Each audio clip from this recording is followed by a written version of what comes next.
National command and operation centre के ताज़ा तरीन आदाद-ओ-शुमार के मुताबिक गुज़िश्ता 24 घंटों के दौरान 2050 नए केसेस रिपोर्ट हुए। पंजाब में 1,11,047, सिंध में 1,56,528, खैबर पख्तूनख्वा में 42,615, बलोचिस्तान में 16,449, गिलगित बल्तिस्तान में 4,461, इस्लामाबाद में 24,444, जबकि आज़ाद कश्मीर में 5,538 केसेस रिपोर्ट हुए। मुल्क भर में अब तक 49,79,939 अफराद के टेस्ट किए गए। गुज़िश्ता 24 घंटों के दौरान 29,378 नए टेस्ट किए गए। अब तक 3,24,834 मरीज सेहतयाब हो चुके हैं, जबकि 1,447 मरीजों की हालत तशवीशनाक है। पाकिस्तान में कोरोना से एक दिन में 33 अफराद जाबहक हुए, जिसके बाद वायरस से मरने वालों की तादाद 7,193 हो गई। पंजाब में 2,492, सिंध में 2,751, खैबर पख्तूनख्वा में 1,315, इस्लामाबाद में 260, बलोचिस्तान में 156, गिलगित बल्तिस्तान में 93 और आज़ाद कश्मीर में 126 मरीज जान से हाथ धो बैठे।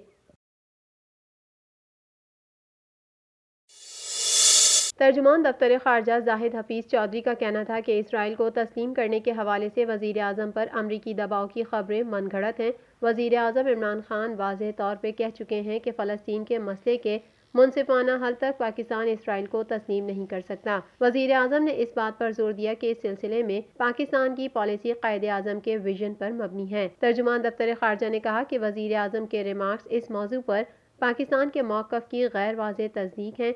इमरान खान के वाज़ेह मौक़िफ़ के बाद बेबुनियाद क़यास आराइयों की कोई गुंजाइश नहीं है। पाकिस्तान 1967 से कबल की सरहदों और दारुल हुकूमत अल-कुद्स पर मुश्तमिल फ़लस्तीन का हामी है और 1967 से कबल की सरहदों और अल-कुद्स अल-शरीफ को दारुल हुकूमत के तौर पर तस्लीम करता है। जाहिद हफीज चौधरी ने मज़ीद कहा कि पाकिस्तान अक़वाम मुत्तहिदा OIC की करारदादों और बैनुल अक़वामी कानून के मुताबिक मसला फ़लस्तीन के 2 रियासती हल का हामी है। कराची के शहरियों के लिए बड़ी खुशखबरी सामने आई है। सुप्रीम कोर्ट के अहकामात पर 2 दहाइयों बाद कराची सर्कुलर रेलवे की बहाली के लिए हंगामी बुनियादों पर इकदामात कर दिए गए। पाकिस्तान रेलवे की जानिब से 11 बोगियां और 2 इंजन सिटी रेलवे स्टेशन पहुंचा दिए गए। वॉशिंग ट्रैक पर ट्रेन की धुलाई और मेंटेनेंस का काम तेजी से जारी है। ट्रेन में LCD charging port, canteen, washroom और पंखों समेत दीगर सहूलियात भी रखी गई हैं। 19 नवंबर से औरंगी टाउन तपपरी स्टेशन तक सर्कुलर रेलवे चलाई जाएगी। बरसों बाद KCR की बहाली से बेहतर सफरी सहूलत मैसर आने की तवक्कात पर शहरी इत्मीनान का इजहार कर रहे हैं। रेलवे हुक्काम के मुताबिक मखसूस रूट पर आजमाइशी तौर पर ट्रेन चलाई जाएगी, जिसके बाद ट्रेन की स्पीड और सफरी दौरानिये का हतमी तयन किया जाएगा।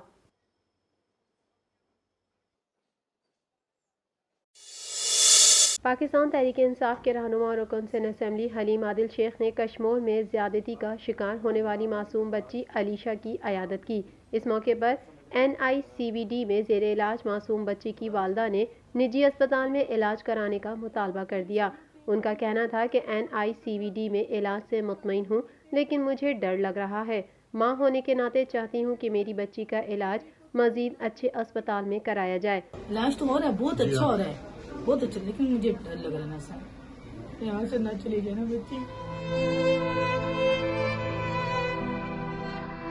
बच्ची का ऑपरेशन करने वाले डॉक्टर जमाल का कहना था कि बच्ची को इन्फेक्शन है, जिसको हम दवाएं दे रहे हैं और हमें उम्मीद है कि एंटीबायोटिक से इन्फेक्शन कवर हो जाएगा। लेकिन माँ चाहती है कि इसको निजी अस्पताल शिफ्ट किया जाए। हम रेफर नहीं कर रहे, लेकिन वालिदैन की ख्वाहिशात को तरजीह दे रहे हैं और उसको हम दवाएं दे रहे हैं और एंटीबायोटिक से हमारी उम्मीद है कि इन्फेक्शन कवर हो जाएगा।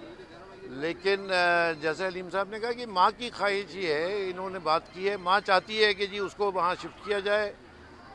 ज़ाहिर है कि जो वालिदैन की एक प्रायोरिटी है वो एक अलग प्रायोरिटी होती है। मेडिकली हम ये समझते हैं कि जो दवाएं हम दे रहे हैं वो उनको इन्फेक्शन को कवर कर लेंगी।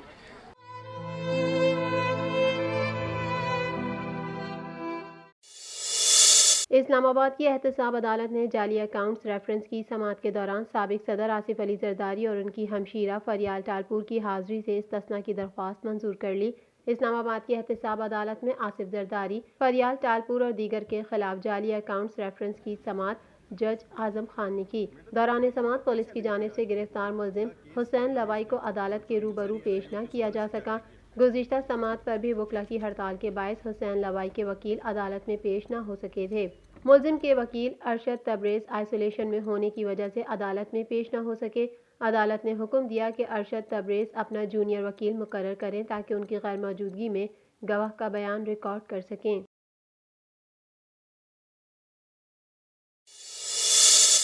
एहतसाब अदालत ने रमज़ान शुगर मिल रेफरेंस में लीगी रहनुमा हमजा शहबाज के जुडिशल रिमांड में 1 दिसंबर तक तौसी कर दी। अदालत ने IG जेल खाना जात, होम सेक्रेटरी समेत दीगर मुतालिका अफसरान को दोबारा तलब कर लिया। एहतसाब अदालत में रमज़ान शुगर मिल रेफरेंस की समाअत हुई। जेल हुक्काम ने बख्तरबंद गाड़ी में हमजा शहबाज को अदालत में पेश किया। जज अमजद नज़ीर चौधरी की रुख्सत के बायस ड्यूटी जज असद अली ने रेफरेंस पर समाअत की। अदालत ने हमजा शहबाज के जुडिशल रिमांड में 1 दिसंबर तक तौसी कर दी और नैब के गवाहों को पेश होने के अहकामात जारी कर दिए। अपोजिशन लीडर हमजा शहबाज ने गैर रस्मी गुफ्तगू करते हुए हुकूमत को मशवरा दिया कि अपोजिशन की इंतकामी कार्रवाइयों के बजाय अवाम के मसाइल पर तवज्जो दी जाए। बख्तरबंद गाड़ी में पेश करने का ये वक्त भी गुजर जाएगा। लीगी रहनुमा अता तारड़ ने हुकूमत पर तनकीद की और कहा कि शहबाज शरीफ को कौम की खिदमत का ये सिला दिया जा रहा है कि उन्हें बख्तरबंद गाड़ी में लाया जाता है। आवाम को बेहतरीन सफरी सहूलियात देने वाला आज खुद बख्तरबंद गाड़ी पर आने पर मजबूर है।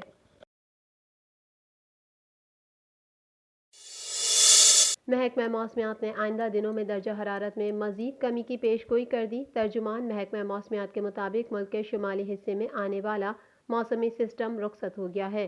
अलबत्ता सिस्टम के असरात जनूबी हिस्से में सर्द हवाओं की सूरत में नजर आ रहे हैं। तर्जुमान का कहना था कि चंद दिनों में दर्जा हरारत मजीद गिरने का इम्कान है और रवां साल सर्दियां मामूल से तवील और दर्जा हरारत मामूल से कम रह सकता है। महकमा मौसमियात के मुताबिक मुल्क के शुमाली हिस्से में मौसम सरमा अप्रैल तक रह सकता है और मुल्क के जनूबी हिस्से में मौसम सरमा फरवरी तक रहने का इम्कान है।